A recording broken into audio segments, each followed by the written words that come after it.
কি রে বন্ধু, তুই এখানে কি করিস? আজকে জানি কার মুখ দেখে সকালে উঠলাম। তাহলে তো কান্না করিস কেন? তুই বলছি তোকে আমি ভুলে গেছি, বুক করছো। আমি তো তোর সাথে শয়তানি করছি, শালা শয়তানিও বুঝে না। শালা তো তো বলতে ভুলে গেছে, আমার একটা নিউ গার্লফ্রেন্ড হয়েছে। চল বড় যে লোকের সাথে দেখে আসি।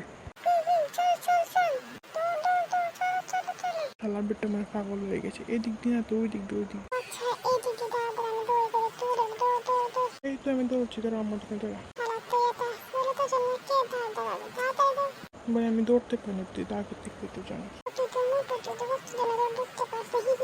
কি বলি আমি মোটু না? দাঁড়া, তোকে দেখেছি মোটু মানে কি। আর আমি তোর কাছে আইছি, দৌড়। দাঁড়া দাঁড়া দাঁড়া দাঁড়া, আমাকে মোটু বলে না, তুই যদি হাতে নামাতে পাই তো দেখবি মোটু কাকে বলে পড়বে। চলো একটু দৌড়ে পড়ে দেয় সে চোখ।